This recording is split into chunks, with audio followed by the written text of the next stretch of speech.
This is the VIP Podcast, Virginia in Politics. Let's listen to host Chris Saxman explore the personalities and policies that connect the Commonwealth. The VIP Podcast is brought to you by the VCTA, Broadband Association of Virginia, and Virginia Free. The views and opinions expressed here do not necessarily reflect the views and opinions of the VCTA and Virginia Free or our sponsors. All right, Chris Saxman back with you on the VIP Podcast. That's Virginia in Politics, although we do have a VIP here in the studio with us today, Larry Roberts of the Sorensen Institute. Larry, thanks for joining us. Thank you. Really happy to be here. In your many roles in politics, you have found yourself now running the Sorensen Institute. Yeah. Give the audience an overview of what the Sorensen Institute was set up to do and does today. So, first of all, if I could just briefly say that I served as counsel to Governor Kaine and chaired 6 successful statewide campaigns without a loss. So, one of my messages is you can be civil and ethical and still victorious. So that is a big part of Sorensen's mission. What we do is we bring together people from across the partisan aisle, different regions, different races and ethnicities, different issue positions, business sector, public sector, nonprofit sector. We bring them together, they go through some intensive curriculum, and the idea is to learn how to work with people who aren't like you, who are different life experiences. And it's primarily Virginia focused, and it's primarily focused with the intersection of governing, politics, business, nonprofit. And you, given your partisan background, what has that been like for you to take off your hat ostensibly and say, you know what, for the greater good, it's important to do X, Y, and Z? Well, I will say that the part of the reason I got the job is because I had a track record of working successfully across the aisle. So you and I actually worked on some things for, I think it was called the Common Sense Caucus, of trying to eliminate state government paperwork. Cost-cutting caucus. Cost-cutting too, but paper has a lot to do with that, at least it did in those days. Working across the aisle on a whole range of issues, and that's my temperament as well. So when the job opened, I'm an alum of Sorensen, so I knew a lot about it, and I really wanted to see what I could do to bring us back to maybe a sensible center or a place where we can have even difficult conversations, but to do it in a way that's productive. Well, given the, partisan nature in which everyone eventually finds themselves, it's pick a lane. It's A or B. It's red or blue. It's Republican or Democrat. There are 2,700 alumni in the Sorensen network out there. You've been around since 93, 94 when you all started up. Where is it now today? They started out bipartisan for the good of the cause in Virginia, working across the aisle. Tell us about where it is now and how you are able to forge or try to forge those cross-aisle conversations, the tough conversations we need to have in this country to get done what has to get done. So we're really looking at public leadership in a broader way. So I think when Sorensen was started, there was an emphasis on preparing people to be good elected officials or appointed officials. And the mission now is broader than that, to say that, a lot of people think Congress is broken. I think fewer people think the General Assembly is broken. But the leadership needs to start across the board. So you don't necessarily need to be an elected official to have a positive impact on the conversations in your community.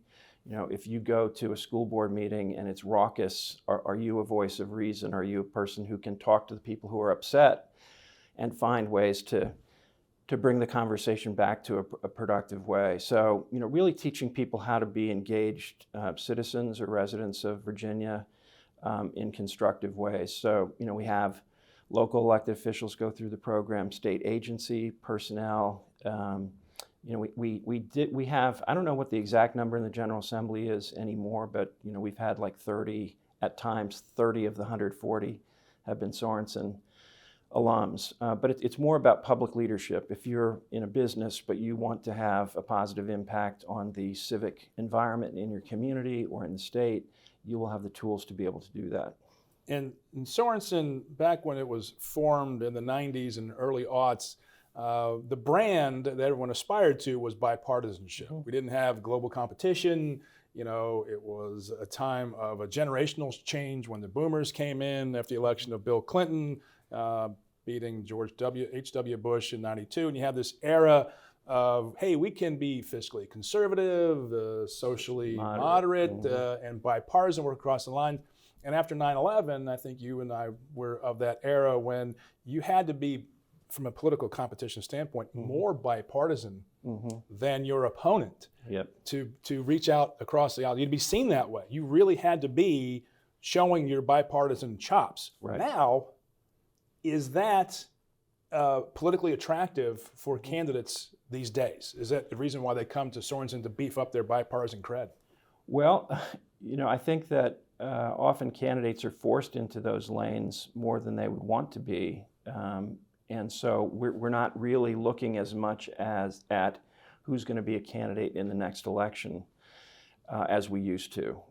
Because at that point it was trying to get people who are about to go into public positions and give them these skills and ability to work in a bipartisan way. Now I think it's about how do we deal with the polarization that's out there.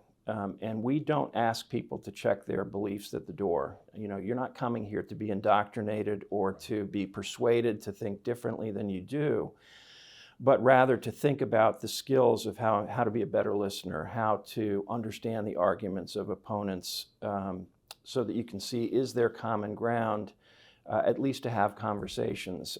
Is there a way to structure community conversations so you have both inclusion but you know, real substantive conversations as well. So, you know, I would say on the whole, we're just less focused on prepping candidates and more on people who want to see the tone of politics change, even though they have very firm partisan beliefs. So, you know, we have very active, assertive Republicans and Democrats in the classes, and I think that they always come away from it feeling like, you know, I learned some things that I didn't know.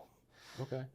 And so I can be more informed about how I approach these issues, even though my basic value structure and partisan beliefs don't change in the process. When you look at both political parties, and you and I have been in this world for a while, you can see some trends, some behavioral modifications over time. Where do you see both parties heading? Where do you see them going? And I think that's a conversation that's overdue in this country. Well, one of the great things about this job, you asked about my leaving the partisan space. One of the great things about this job is I can look somewhat objectively at where both parties are. And, you know, I think it's interesting that in Virginia, you know, you can call it that it goes in 8-year cycles, or you can say that whoever's in the White House, the other party is in control in Virginia. But I think it really is that from Warner to Kaine to McDonnell and then to Youngkin, you know, where you kind of had these party shifts. I think in each case, the candidate decided that I want to go the pocketbook issues lane. I want to speak to people where they are about public safety, about education, about transportation, healthcare, the environment, you know, that really people's day-to-day lives need to be addressed by political leadership, and the successful gubernatorial candidates have been the ones that have been able to latch on to that. So, you know, I don't see the parties necessarily buying into that in local elections or General Assembly elections. I think there is sort of this, we need to get over the hump, get majority of +1 or more, and then pass our agenda.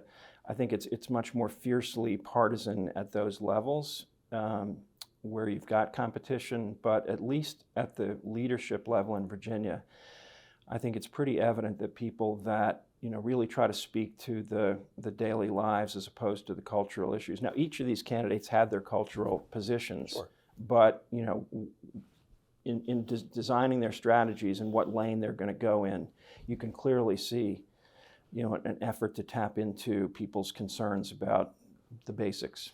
Quentin Kidd at the Christopher Newport University's Wasson Center, in some of my interviews, comes back to this notion or idea or reality that Virginia really isn't a blue or a red state. It's a moderate state. Right. And to your point of the previous administrations and gubernatorial successes, they've pretty much stuck to we're not too scary lane. Right. We recognize that this is a suburban state.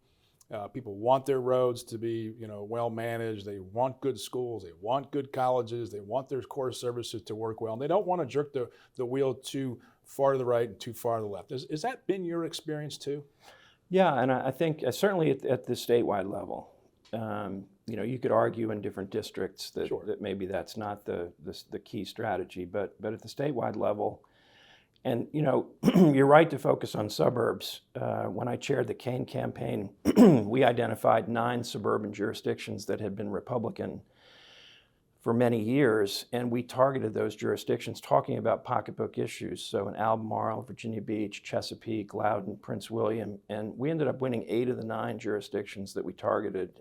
And at that time, one of the big issues was suburban sprawl. And Was this 2005? this was 2005. Is Jerry Kilgore, sitting Attorney General, versus Lieutenant Governor Tim Kaine. Right, Just right. setting the frame for Yeah, the audience. and an election that most people assumed Jerry Kilgore was going to win easily. He'd won a big victory in the Attorney General race, and certainly came in the favorite in 2005. I don't think we went ahead in the polls until October. Really? Yeah. So What was the driving force in that shift in that campaign? I remember the closing argument Jerry Kilgore was making was on the death penalty, and I think Tim really turned it well for him. But I also thought that the suburban strength and was it the anti-war sentiment? Was it the anti-George Bush? Part of the Virginia swing away from the national narrative? Well, if you remember, Mark Warner in 2001 ran a campaign really heavily focused on rural Virginia. Tim Kaine was mayor of Richmond. That wasn't really going to fly as a strategy. So we were focused on suburban voters and, of course, driving the base turnout. But I think the turning points were a few. One was Hurricane Katrina. Was a metaphor for a concern about the competence of President Bush. And I remember we were very hesitant about criticizing the president, and Kaine doesn't criticize harshly, but... It's not his strength. Right, but after Katrina, there was this narrative that maybe the Republicans were not governing competently. So there was that piece of it. There was also the piece that Kaine just really hitting hard on, homeowner tax relief, transportation, curbing sprawl, education. That started to really sink in. You have to run a lot of ads for this narrative to sink in. You've got to do a lot of retail politics. So that began to sink in. And then the third was that Kaine's counter to Kilgore's death penalty ads really swayed a lot of people that the Republicans had gone over the top on that issue. And I think it was a very powerful issue and one that could have hurt us badly. But there's very powerful ads, the Kilgore campaign. Yeah, and a little... The first time I saw him, I was like, because I was on the ballot too. I'm like, whoa. Yeah. Well, this is an instance... With the woman whose right. her husband was killed. Well, you had a guy who said that, Kaine wouldn't even execute Adolf Hitler. You had, a teary-eyed widow of the police officer. And so they were very powerful ads, but there's a fine line between powerful and over-the-top unfair. Right. And I think that certainly back then, newspapers were much more important, the editorial pages, and universally they criticized the ads. And we had done a lot of research that our most effective response to that was Tim Kaine talking directly to camera about the faith values that drove his death penalty position. Right. And so, I think it was a combination of things, but we saw the trends, but we literally did not go ahead until probably October 10th. Wow. So let's take that narrative because I remember it well. I was a part of it and governed with it and the Kaine administration, and you, by extension. Overlay that construct to today's world of politics going too far, over the topness. And that's one thing I would imagine Sorensen tries to tell you. It's a very dangerous sword you play with in politics because you can go too far and you can cut too deep. And it can hurt yourself. And that's the one thing that you always see with a majority in a trifecta.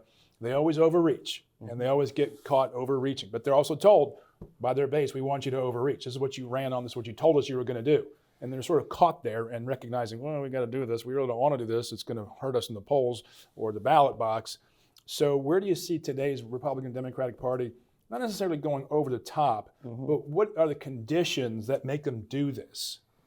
Yeah, if I just add one thing before we get into that, which is that a lot of people just view these as competing for suburban voters.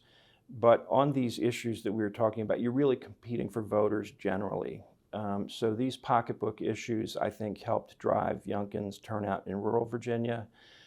In Kaine's case, a lot of urban voters and rural voters responded to some of the things that he was saying. Donald Trump made inroads with blacks and Latinos. Glenn Youngkin made inroads with Asians, Asian American voters. It's not just about winning the suburbs. No. But there's three geographical differentiations. So there's urban, suburban, now ex-urban, but also rural. And we've pocketed ourselves geographically, and it has become somewhat partisan, basically where we used to live. Now, in 2001, when I ran, a lot of my yards had Warner and Saxman signs. Right. That was 20 years ago. Yeah. Today, it's unheard of. Yeah, my signs back then were blue. Yeah, that would never fly today. That doesn't happen too much. So where I see the parties stumbling is that feeling that I need to cater to the most extreme sides of my base. And what we hope in Sorensen is that you develop the backbone to be a leader who says, we need to govern for the best interests of the Commonwealth. And really, if we do go too far, there's going to be the boomerang effect, because Virginia is not a blue state and Virginia is not a red state. And so, there is this, to the extent there are cycles in Virginia, it is that one party starts to feel like they've got the keys to the castle, and the other side becomes a hungry minority, and there's enough of a shift in the electorate that the hungry minority often becomes the majority. But then the temptation is always to say, we don't know how long we're going to have the majority, so let's push as hard as we can to get these 10 things we ran on and these things that our base wants. Let's push them through aggressively. We don't care if it's 51-49 or 80-20. We just want to get it done. And I do think that leads to a boomerang effect. It leads to court challenges. It leads to an energized opposition. And so your victories may be ephemeral if you're pursuing them on just that, let's get a slim majority and then push an aggressive agenda. So, what we talk about at Sorensen is, can you build sustainable change so that if you do get a 60-40 vote or a 65-35 vote, it's less likely to become the thing that the opposition runs on. Right. And so, can you find that common ground to allow you to maybe get 90% of what you want or 80% of what you want, but not fire up the opposition? Yeah, when I was in the House, we had an annual toad we had to swallow. It was something we didn't want to do, but it wasn't going to jeopardize the majority. But we just thought, get this one out of the way. A point has been made. Take it away from the opposition. Okay, it was called swallowing a toad. It seems today, though, that's just not going to happen. It seems like both parties are like, no, we're going to have everything we want, or the ability for folks back home to run against us in nomination fights really propels incumbents to do many things that are not in their best interest politically. And maybe long term for the Commonwealth, it might not be the best for their party. It gets the brand gets away from them. They try to rein in, and they can't all of a sudden. Yeah. Well, I'll give you an example where the parties came together, not necessarily at the same time, but regional transportation funding. When Kaine ran for governor, he, I think, strongly hinted that he was going to seek additional transportation revenues. The Republicans in the House particularly disagreed, and when he called for taxes, said Kaine's a liar. I remember that bumper sticker. But he pushed through a transportation package with Republican votes. We put in some elements that the Republicans had been pushing for years, and we got a successful package through. that provided for regional transportation funding. It required, if you remember, local elected officials to bite the bullet on the tax increase. And ultimately, the Supreme Court of Virginia threw out our program, and I will never forget that the author of that opinion, his first opinion, was a justice that we had appointed to the Supreme Court, and he wrote a unanimous opinion throwing out our major transportation Which package. I think underscores that just because they're nominated by a certain political party, they don't get what they want. And I like an independent judiciary. Yes, I do. And he's now the Chief Justice of the Virginia Supreme Court. But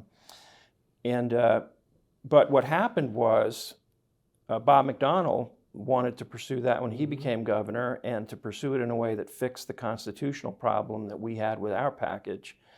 And so, and as you remember, Speaker Howell got on board, and there was that famous ruling on germaneness on the House floor that we don't have to get into the details, but that became a Republican initiative that they had opposed when Kaine first proposed it in 2006. So, I think that has stood the test of time as a very good development for the Commonwealth, that Hampton Roads, Northern Virginia, could raise their own taxes if they wanted to fund transportation projects. It's been so successful that Richmond asked and got authority to do that for the greater Richmond area. But, it's a situation where, because the parties work together over an extended period of time to sort this out and figure out how can we be successful at something that might be a little off-brand, it has survived court challenges. There weren't really many of them. And I think most people feel like it's leading to some real successes in the Commonwealth. We'll soon have another tunnel going over to Hampton Roads from Hampton as one of the projects. So you can work together and get things done across the aisle still in today's environment without triggering. Primary challenge is going to happen no matter what you do. So it's almost like, just get over it. You're going to get challenged. You might as well get. We are in an environment where a lot of people wake up and look in the mirror and see a legislator. Mm-hmm. And also there's a generational shift. There is a demographic shift. People feel like, what?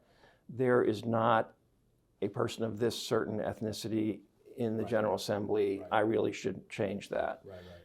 Is that all? Is it? I don't want to say passé. Is it, or just have we gotten to the point at which those aren't determining factors anymore in elections?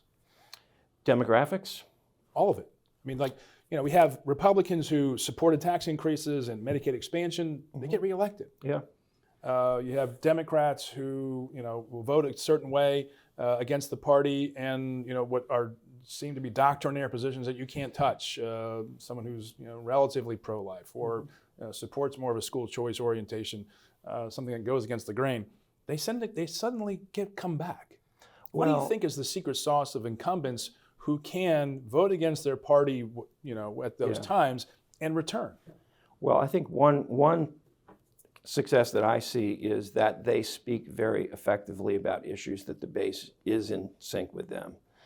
So whether you want to call it red meat or however you want to call it, they speak to issues very forcefully that the base cares about. And so that gives them some leeway on other issues to tack a little bit more moderately than their base. Another key to success is constituent services. Visibility. If you're in the community, weekend after weekend, and people are seeing you, and you've got a great newsletter, and you've got, aides that are, doing the good constituent work, people do have that feeling like this is my legislator. Right. And then there's also the incumbents do have an advantage of name recognition. And that is hard to overcome. A lot of first-time candidates, and I'm not saying people shouldn't run, if they want to knock off an incumbent, but when you are going against an incumbent, you sometimes underestimate just how much that person is known in the community and how hard it is to get the public's attention. I often have wondered, well, why don't people respond to this? And it seems to make so much sense.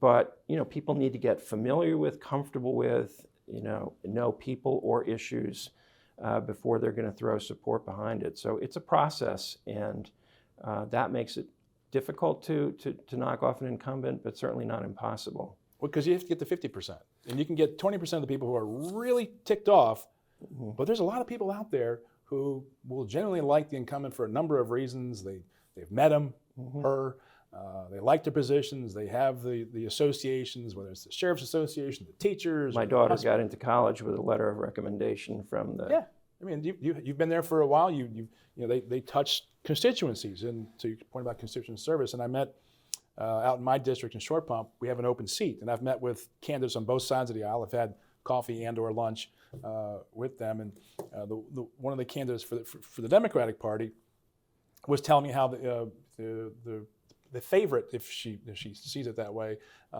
has a lot of the people within the party already lined up. The establishment. The establishment, locked up. I hate that term, but you know, it is a nuance. And she said, well, what about that? I'm like, there's a lot of other Democrats in that district who will come out and support you, have never met that guy and never will meet that guy. Yeah. Now, if he's an incumbent, it's a whole different construct, because he's emailing, he's sending out mail, To your point, it's not easy to transfer your likability or your popularity or your sense within the community. I mean, endorsements matter, but they are not determinative, because just because somebody likes you does not mean they are going, especially with the current environment and people being very skeptical about government, they're not going to just say, okay, well, Senator so-and-so says this is the right person. So that it's not going to be lockstep like that. We are not in the Byrd organization. No, it's a validator, not a closing argument. Exactly. Is that fair? I think that's fair, yeah. Yeah, because last week at the RNC meetings, Donald Trump's endorsements of the down ticket offices, none of them won. Yeah. And in the general election, in the midterms, his chosen candidates or his endorsed candidates of Kari Lake and Dr. Oz and Herschel Walker and some of the others didn't do well. Right. And so that still doesn't make the sale. Yeah, but it was interesting that he was able to dictate a lot on the nomination. On the nomination phase. But then, you know, he was endorsing candidates who stumbled in the general election. Yeah. Is that in the Democratic Party and the Republican Party, the nomination fights this year are going to be pretty intense. And I've been in the Senate. There's about 17 really intense fights. Some of them that are listed that have incumbents in the same district. They're going to work their differences. But 17 districts right now are going to have knockdown dragouts for the most part. Where do you see the parties going? And how are they going to play out not in those particular races, but generally speaking, because you've been around in politics, you said you watch and you see what's going on. You see these candidates coming in, their prospective candidates at the Sorensen Institute, which you've trained a number of years, 2,700 alumni. Where do you see the parties going? Yeah, I think that there's tensions within both parties, and I don't think it can be determined right now where they're going to end up. But you know, on the Republican side, you've got sort of the Main Street business constituency, and then you've got the very much populist constituency, and you know, which side wins out there, and will people that lose that want to go to the other party?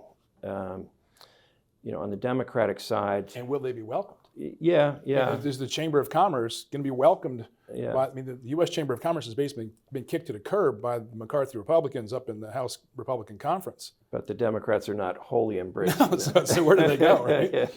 Hopefully they go to a place where they're picking candidates and not parties. There you go. That would be a welcome development sort of across the board. But on the Democratic side, you know, you really have a generational tension. You've got people who've been in office a long time, and you've got a more diverse, younger cohort coming up. And young Democrats across the board, very skeptical about government. And so you've got an older generation of Democrats who look at government as the solution, and you've got a younger group that doesn't like the cultural positions of the Republican Party or feels they're not welcoming in terms of diversity, which is important to young people. But you know, they don't necessarily like the current leadership in the General Assembly. We saw this generational shift in Congress, and that's not a criticism of the legislative leadership. I think that the leadership on both sides have done some, remarkable things for the Commonwealth. But there is this feeling like we don't think government's working, and it needs to look more like our generation looks. So you've got those tensions on the Democratic side. I do think ultimately on the Democratic side, this generational shift will prevail. You see that in the House leadership on Capitol Hill with Hakeem Jeffries taking over the leadership there with a diverse slate, with him. I don't know where the Republican side ends up. It really is, low taxes, less regulation. That has been a powerful driver for business Republicans.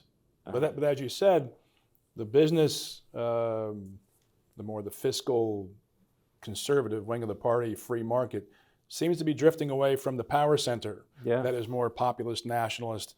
And where is that going to take the Republican Party into? There was an article in the Wall Street Journal this week, cover story in the review section, about becoming the working class party in America now. Yeah. And non-college educated, across the board in all demographics, all in races, blacks, Hispanics, whites. The non-college educated folks are drifting, and some on the whites, white voters are definitely moving in that direction, more so in the blacks and Hispanics as it's coming along. Both parties have huge opportunities, though. Let's talk about those. Where do you see the Democratic opportunities in the future? Well, I think as long as Republicans take the hard lines they do on issues like abortion, immigration, and the immigration argument, not in and of itself, but what it conveys as you're not welcome here. Mm-hmm. I think a lot of Democrats might agree with some Republican positions on immigration, but the overall impact of the argument is that it appears that Republicans don't want people like me here. Sure. So it's more of a tone? Yeah. I mean, I think if Republicans can find a way to talk about those issues that are less off-putting, and I think there are avenues to that, then I think a lot of people on the Democratic side are up for grabs, who just want to see,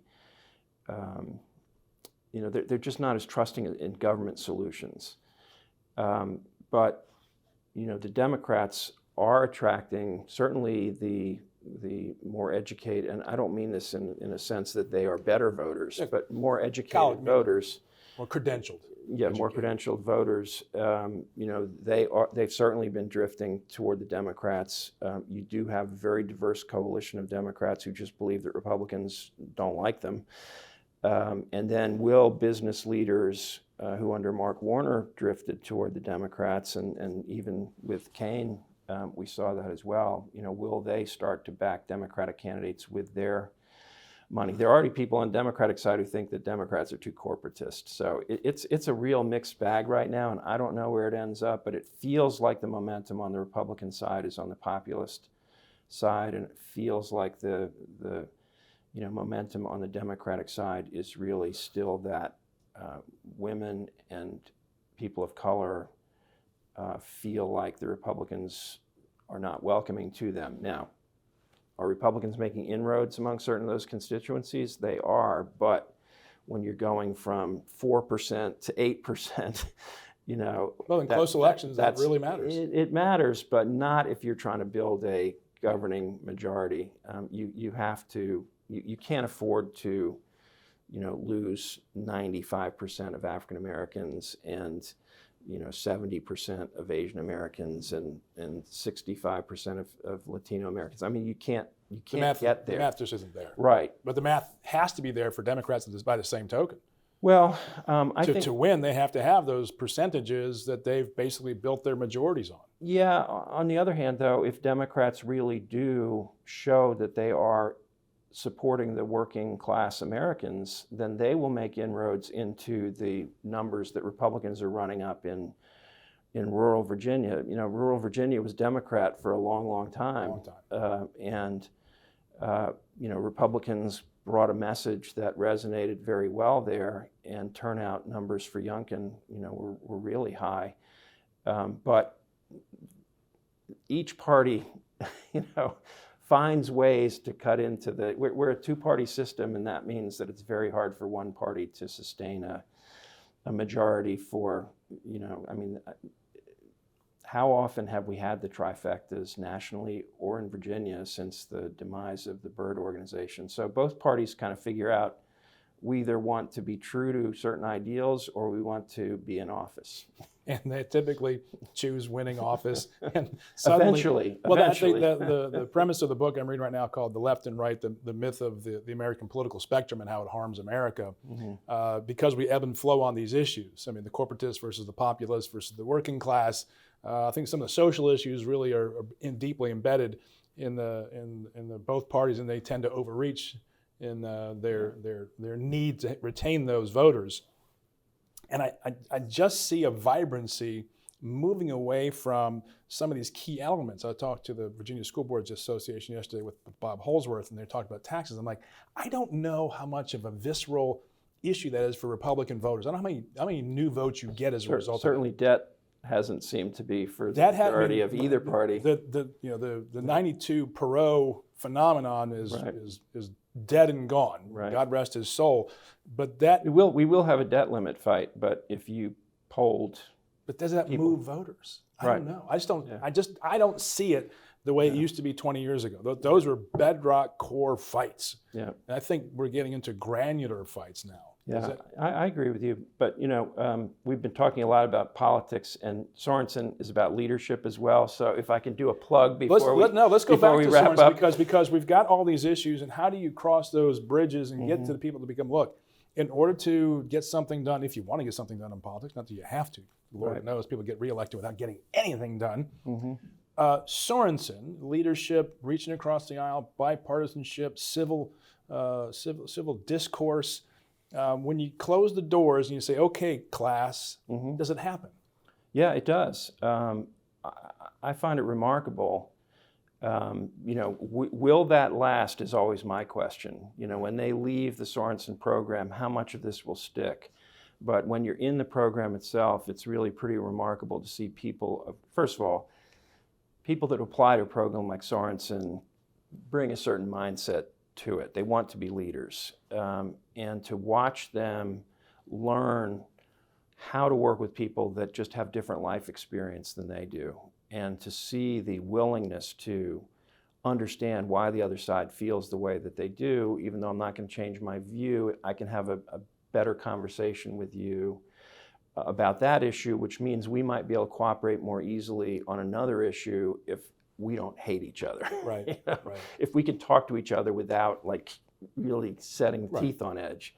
So it really is rewarding to watch that. So we have a high school program for juniors, seniors, sophomores, juniors, and seniors. It happens in the summer, and students really want to learn about Virginia history, a deeper dive. They really want to learn about the levers of government. How can you be effective in interacting with government, whether as an elected official or not?